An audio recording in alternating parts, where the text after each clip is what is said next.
Dice así el autor de este Evangelio en Lucas capítulo 20, versículo 41 en adelante. Entonces Jesús les planteó una pregunta.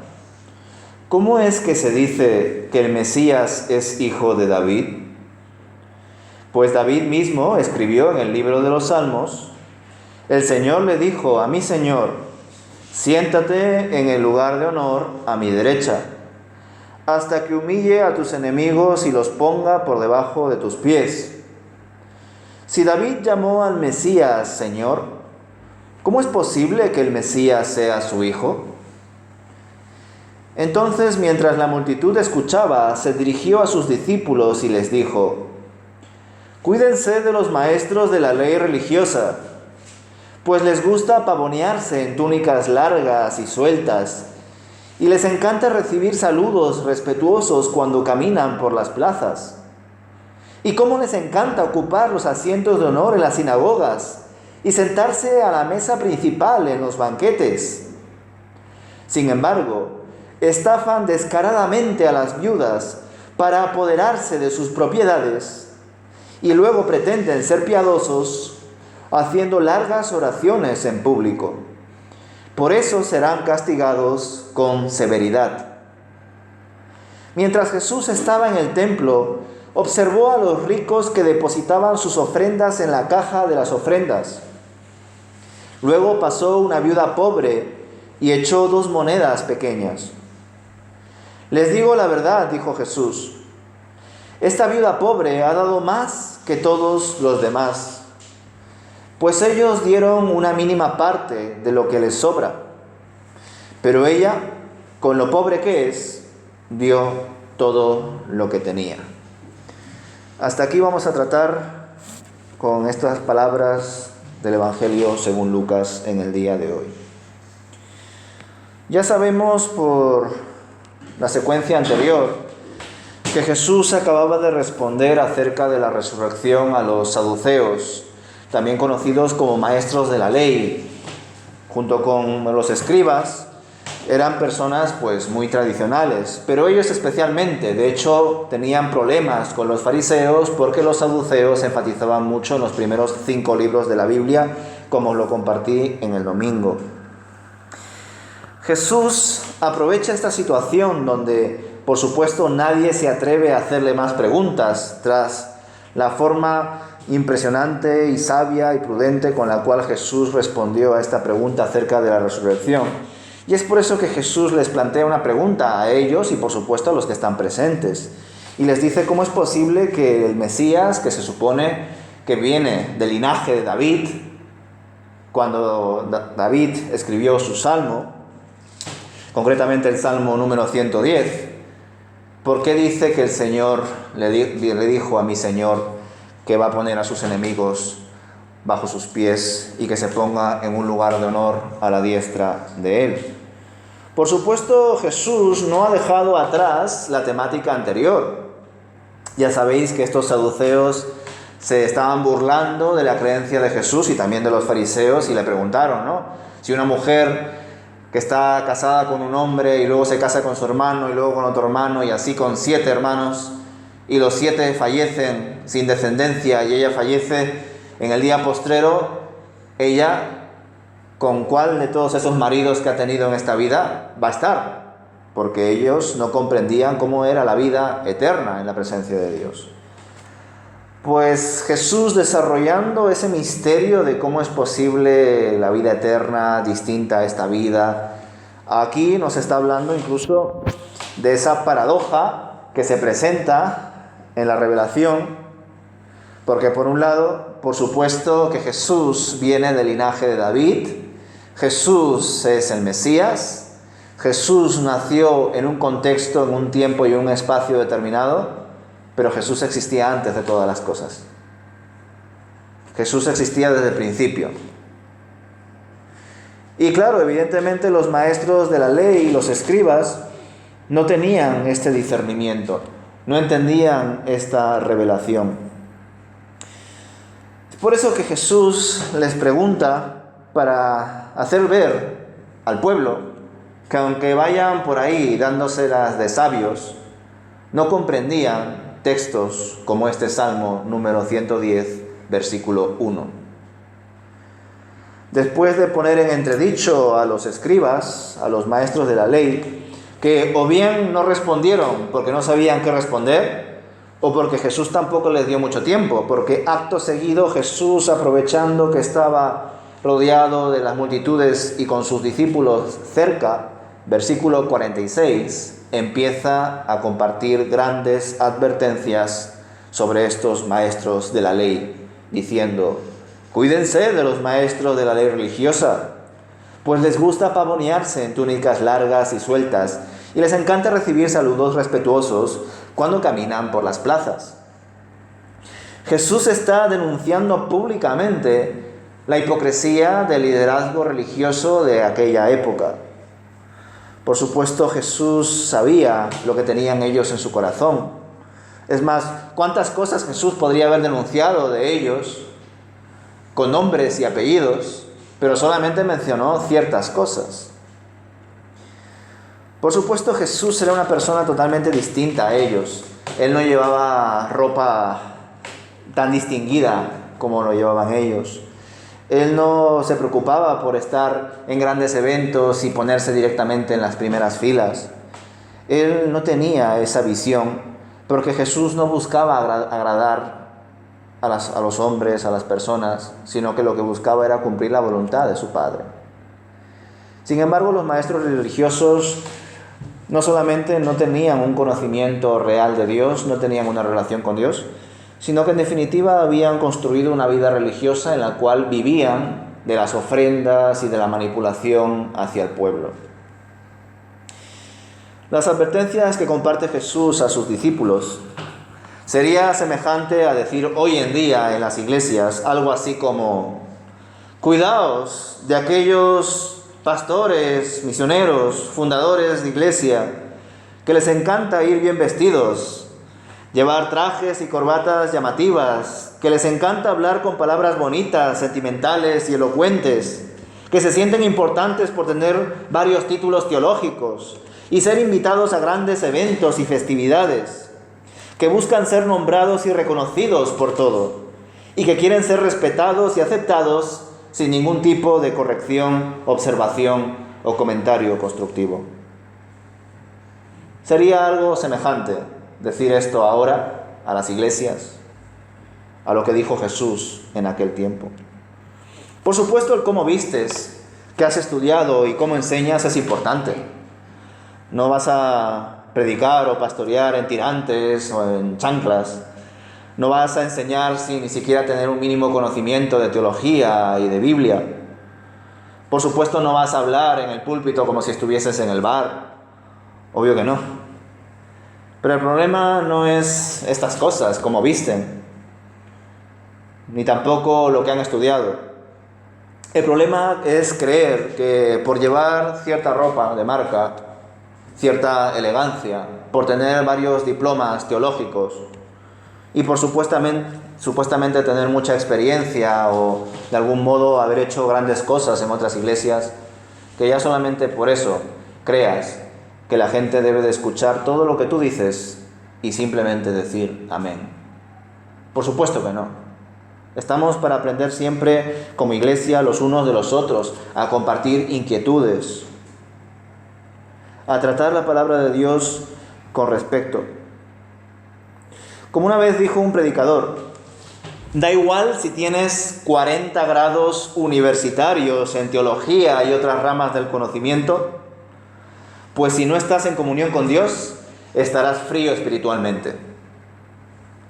Y me gusta esta frase de este predicador, porque evidentemente lo habéis entendido seguramente, es un juego de palabras, juega con los 40 grados o tantos grados que muchos pastores pueden tener, y juega con los grados de calor que una persona puede llegar a tener y lo que significa ser frío espiritualmente, que es como decir que estamos muertos espiritualmente.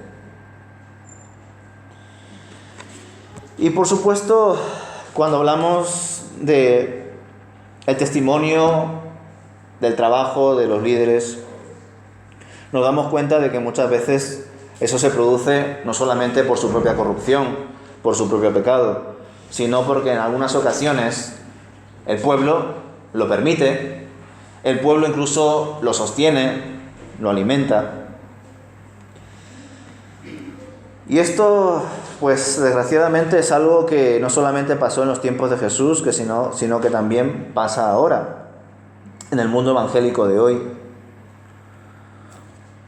Seguro varios de vosotros habéis contemplado, ya sea en YouTube o quizá en alguna iglesia que habéis estado antes o qué sé yo, predicadores que reciclan sus propios sermones una y otra vez, que predican siempre sobre lo mismo, que si no predican de manera expositiva, sino temática, siempre hablan sobre los mismos temas y vuelven a dar vueltas sobre esos mismos temas. Y lo hacen por varias razones. Una, porque es mucho más cómodo. No tienen que preparar una exposición, no tienen que invertir tiempo. Por otro lado, hay muchos predicadores y pastores que tienen favoritismo por ciertos temas de la Biblia, porque lo han estudiado bien en su día y viven de ese esfuerzo pasado.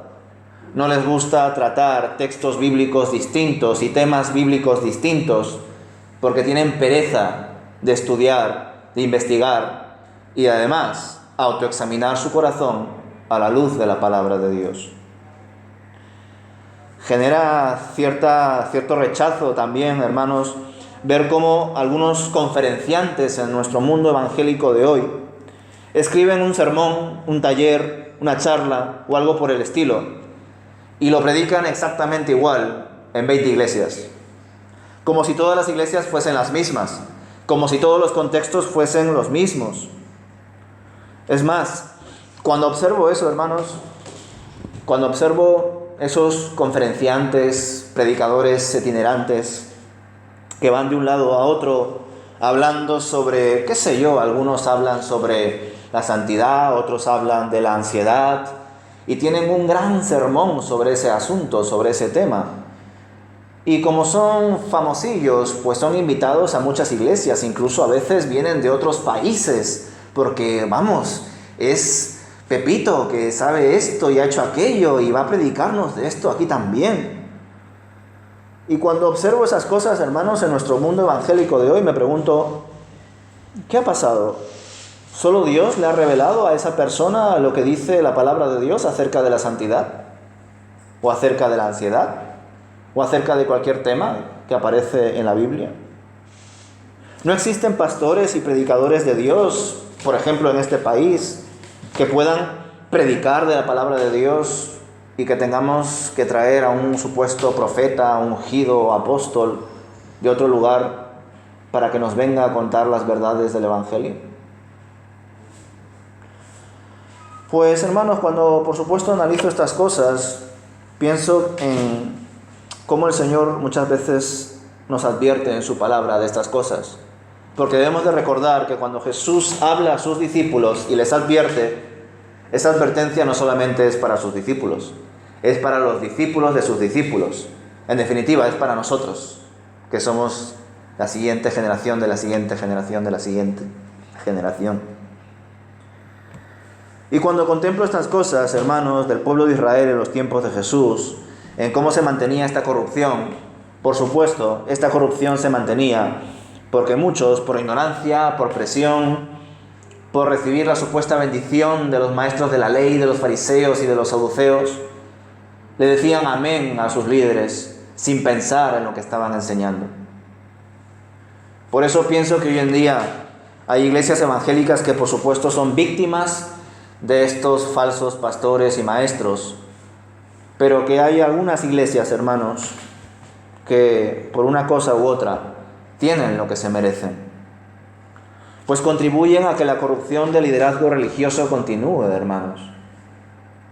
Aun cuando queremos honrar a una persona por el esfuerzo de venir a predicar y que luego vaya a otro lado y a otro lado, aun cuando esa persona tiene un buen corazón y no lo está haciendo para obtener más dinero y ofrendas de la iglesia o por ser más famoso en las redes sociales, aun cuando él lo hace por buen corazón y las iglesias le apoyan por buen corazón, aún así estamos dando pie al diablo.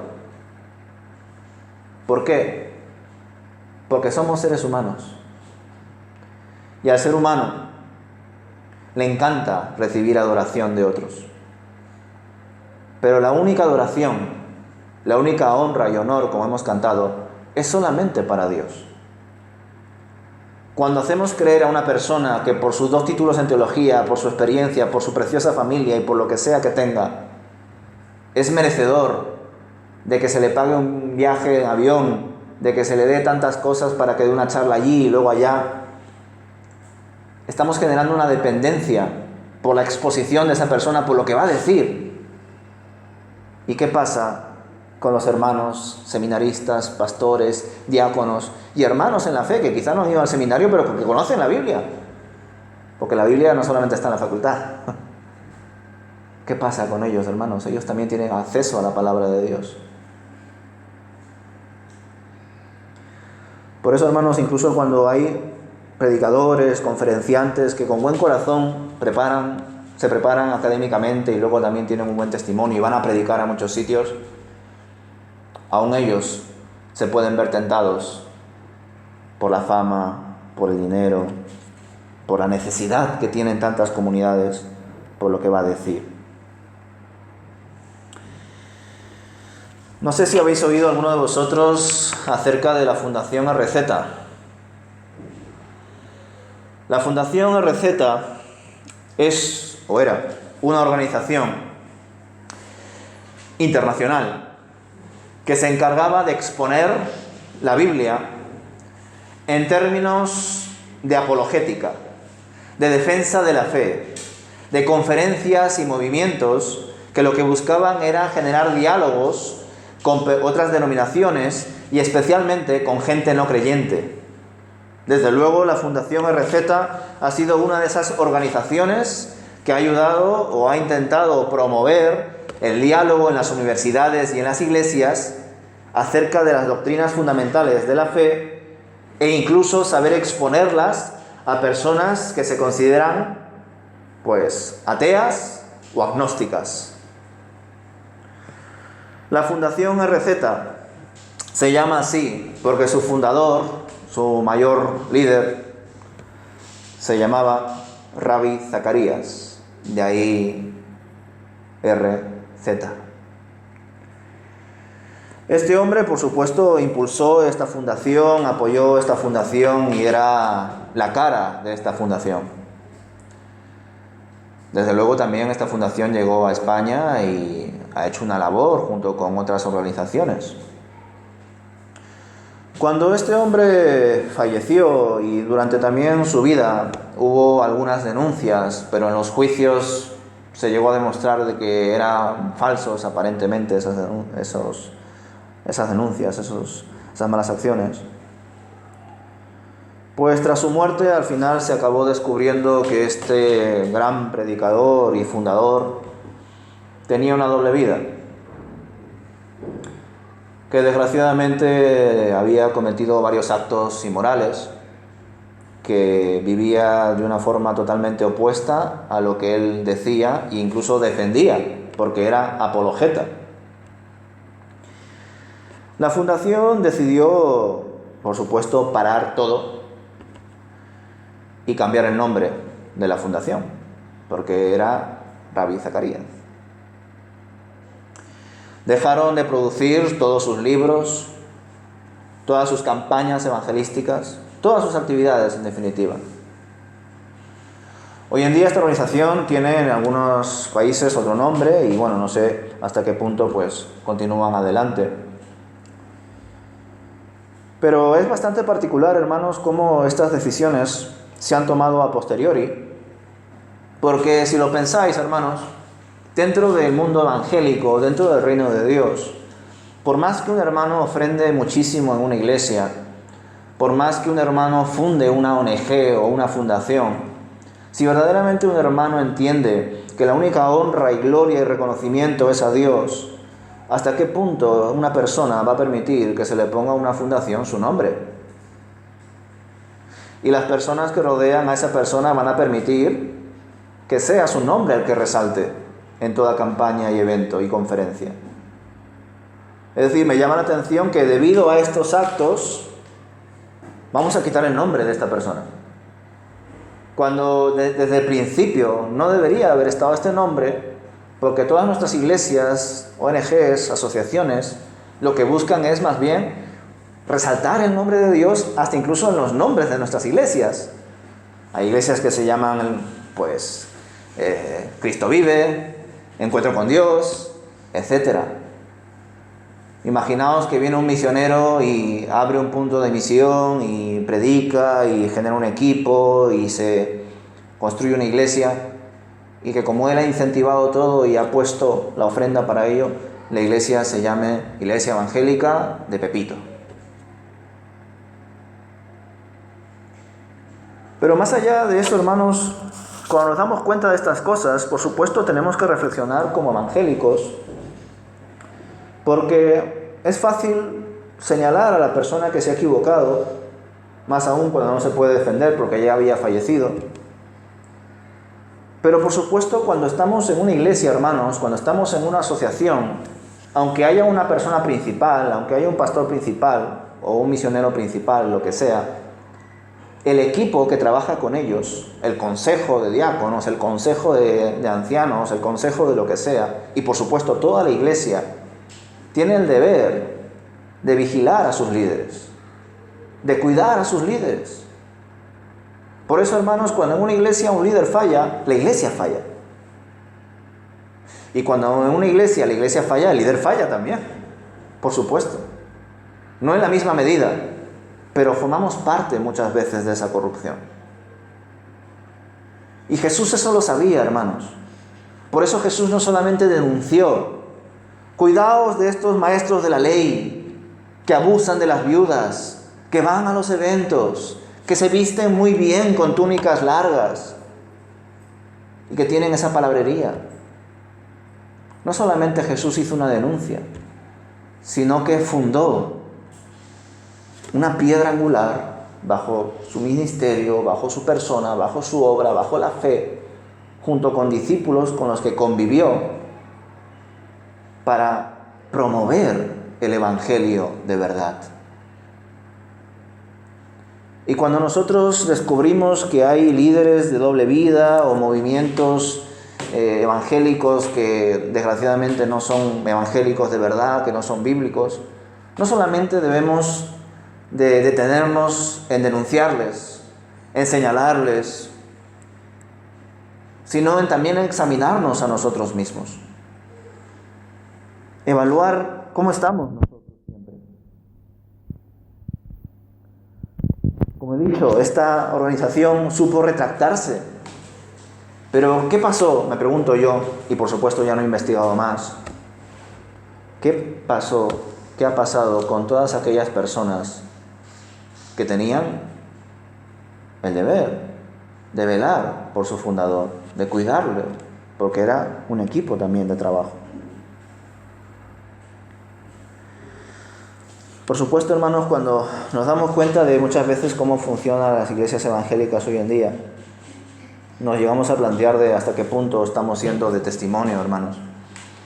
De hecho, la apologética que la mayoría de nosotros conocemos es la apologética racional, es la apologética de discusión, es la apologética de yo salgo a evangelizar y si una persona me confronta, yo le respondo con la palabra. Si me habla acerca de la ciencia o de la historia, yo uso asuntos relacionados con la ciencia y con la historia desde la palabra, para que entienda que en la Biblia la ciencia y el conocimiento provienen de Dios. Que en la Biblia hay datos históricos, que aunque no aceptes al Cristo de la fe, hay un Jesús histórico. Hay un montón de trabajos acerca de ese tipo de apologética. Pero muchas veces se nos ha olvidado la apologética del testimonio, el compartir la fe a través de nuestras vidas. Y por supuesto, hermanos, qué triste esto que ha pasado, porque personas que han intentado racionalizar la fe para predicar el evangelio a los ateos y a los agnósticos, pues debido a la doble vida, no solamente no habrán conseguido llegar a estas personas, sino que incluso personas que han formado parte de esta fundación, de este movimiento, se habrán decepcionado de todo esto que ha pasado. Al igual que cuando hay iglesias donde los pastores cometen errores y suceden escándalos, pues también hay hermanos que de algún modo, por esas malas experiencias, se alejan de la fe. Y qué triste ver que esos momentos, esos puntos de luz, se convierten en puntos de oscuridad, de mal testimonio, de tropiezo incluso para aquellos que no conocen a Dios. Y ya lo sabéis, hermanos, al menos si veis las noticias a menudo, os daréis cuenta de que los evangélicos no tenemos una buena fama. Bueno, primeramente que no somos evangélicos para ellos, somos evangelistas. Que cada 2 por 3 surgen esas noticias donde hubo un asesinato en una iglesia, donde creyeron que una mujer tenía un espíritu y le echaron fuego para echarlo. O hace unos días un representante de un movimiento que se llama La Luz del Mundo, otro apóstol de por ahí, que abusaba sexualmente de niños. Y recientemente le han decretado su juicio, su castigo por ello. Creo que 15 años o algo de eso. Pues desgraciadamente, hermanos, son esas noticias las que pues vuelan más en el mundo secular. Y eso nos está afectando a nosotros. Y cuando estas cosas pasan, nosotros debemos de denunciarlas para que no se nos identifique con ello tampoco. Por ejemplo, hace unas semanas os envié una noticia de todos los grandes escándalos de iglesias y de pastores que han abusado sexualmente de sus feligreses, también de niños, en iglesias bautistas del sur de Estados Unidos. Y ya sabéis que nosotros, que pertenecemos a Benecer Villa de Vallecas, pertenecemos a su vez a la Unión Bautista de España, pues el representante de la Unión Bautista de España ha elevado una carta diciendo que nosotros, siendo bautistas, por supuesto, no nos identificamos con los bautistas y con todo lo que ha pasado en las iglesias bautistas del sur. Aún así, muchas personas leerán todos los abusos sexuales de pastores e iglesias, de iglesias bautistas en el sur de Estados Unidos, y casi nadie leerá esa carta de ese secretario general de la Unión Bautista de España. Pero como he dicho, hermanos, no solamente debemos de poner el dedo en la llaga, de examinar y de denunciar, sino que también debemos de vigilar para que nosotros no caigamos en ello, hermanos. Porque no podemos creer que estamos firmes y ya está. Nos podemos caer. Esto es una lucha constante. Y qué pena, hermanos, ver no solamente esto en el pasado, ¿no? Cuando leemos estos textos donde Jesús denuncia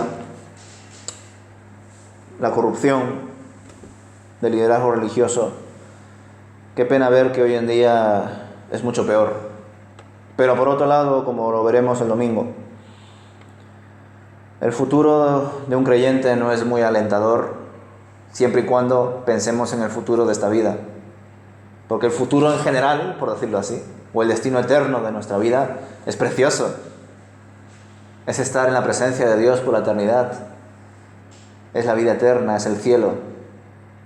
Pero el futuro cercano, si se puede decir así, es difícil. Habrán guerras, habrán divisiones, habrán traiciones.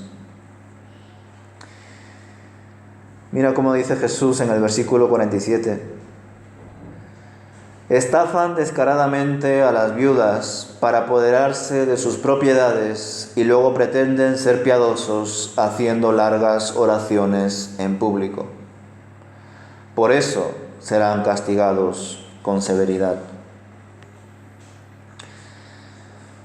Bueno, en la versión Reina Valera pone en el juicio, y me gusta más así porque da a entender que su castigo será en el juicio final de Dios.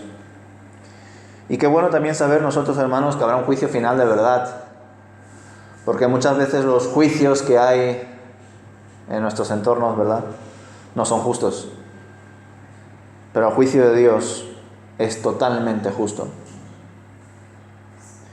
Y hay de aquellos que engañan a las iglesias, de aquellos que se engañan a sí mismos. Y por eso nos debemos de cuidar los unos a los otros, hermanos. Pero fijaos que como Jesús comparte esta enorme denuncia y acto seguido, Jesús, continuando en el templo, se queda, entiendo yo, un momento callado y observa cómo los ricos depositan sus ofrendas como sin discernimiento de lo que están dando. Incluso seguramente lo harán de forma descarada para que la gente vea alrededor cuánto están ofrendando al templo de Dios. Pero en medio de todo ese panorama se ve a una viuda pobre que echa 2 monedas pequeñas. Y Jesús les dice: esta viuda pobre ha dado más que todos los demás, pues ellos dieron una mínima parte de lo que les sobraba, pero ella, con lo pobre que es, dio todo lo que tenía. Fijaos, hermanos, ya sabéis que una mujer viuda y sin hijos era casi la peor desgracia que podía pasar en la sociedad de Israel en los tiempos de Jesús.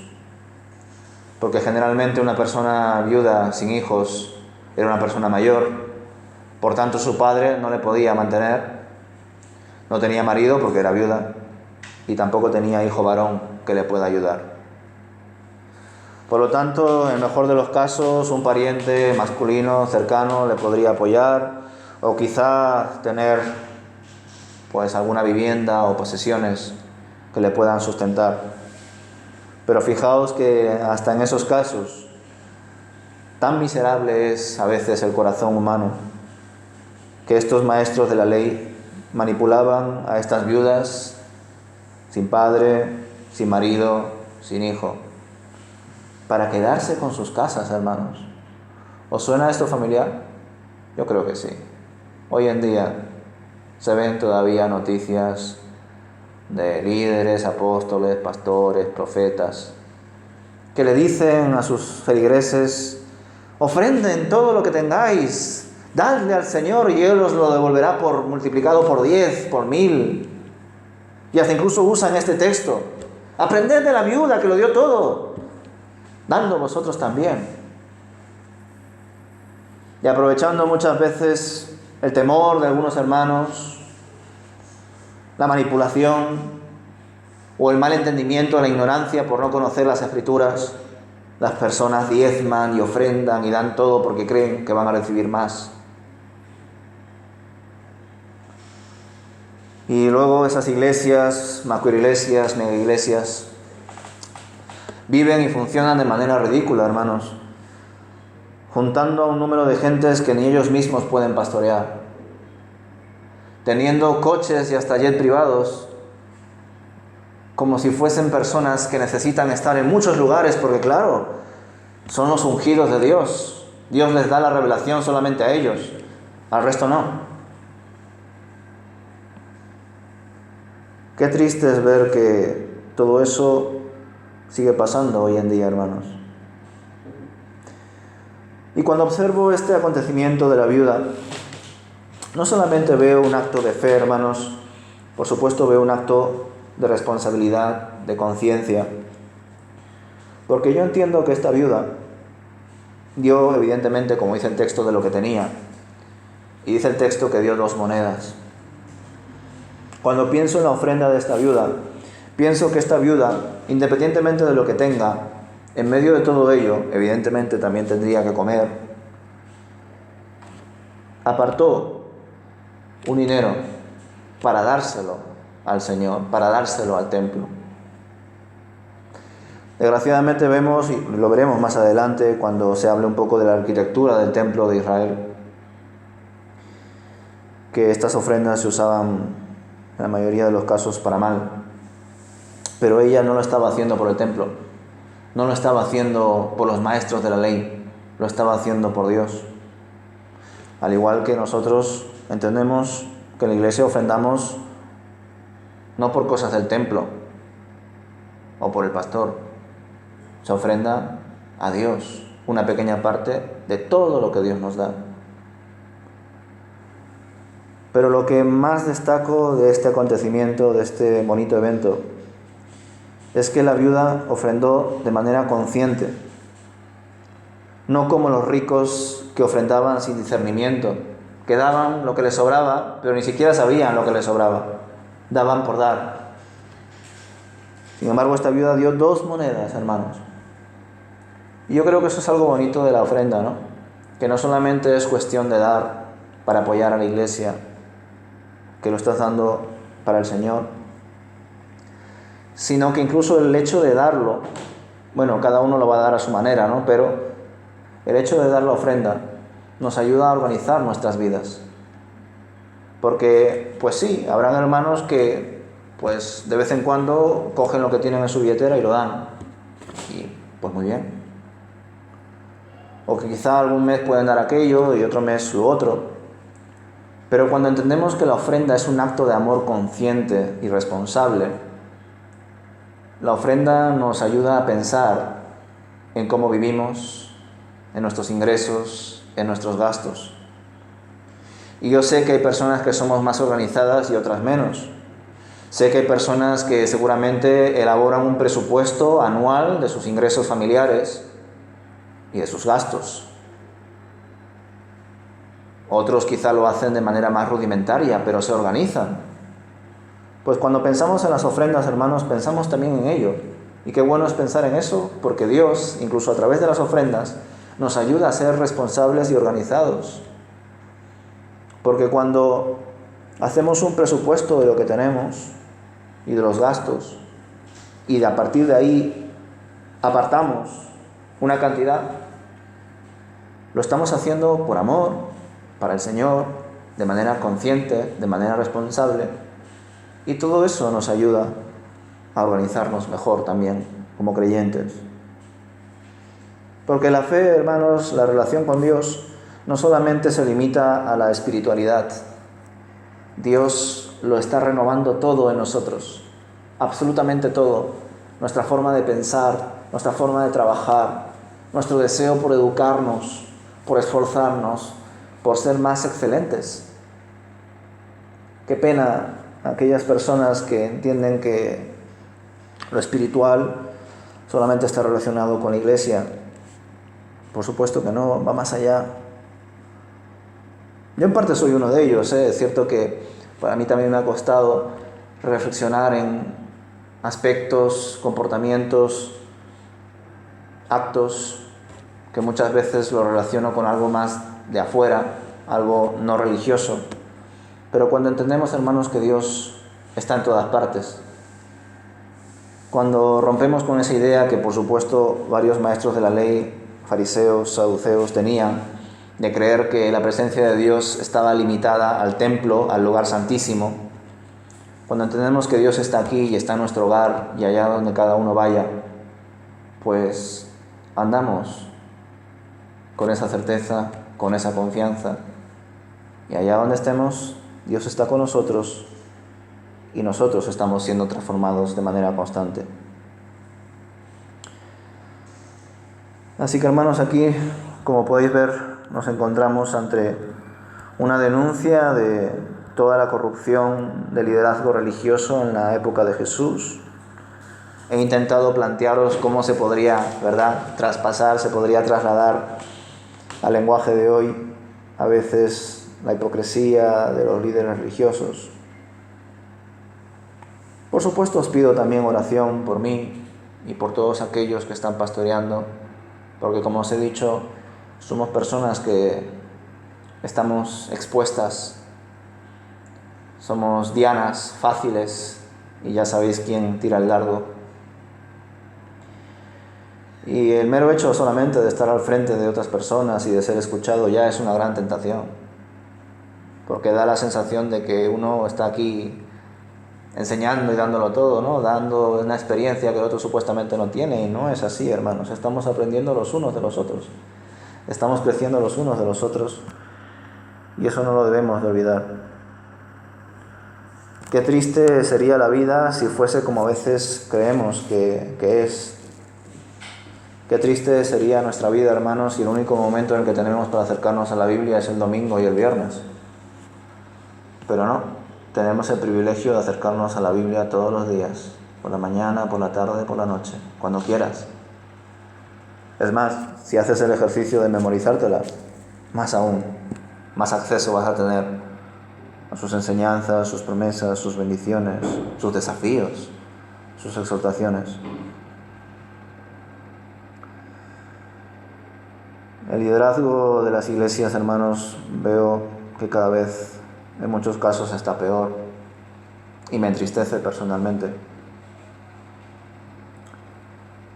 Y muchas veces estamos recibiendo lo que hemos cosechado y hay iglesias que están recibiendo lo que merecen.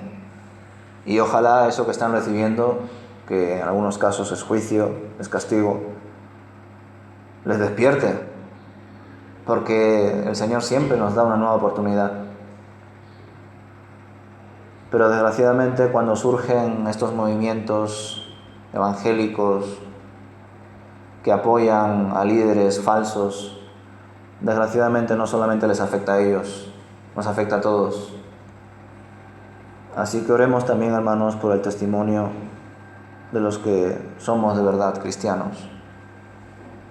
Oremos para que el nombre de Dios se honre en todas partes y para que no seamos motivo de burla, de engaño, de señalamiento por tantas noticias que quizá alguno de vosotros no las ve tanto, pero que mucha gente lo ve y por eso desconfían a veces de lo que hacemos, de a dónde vamos y ni siquiera a veces se atreven a venir aquí.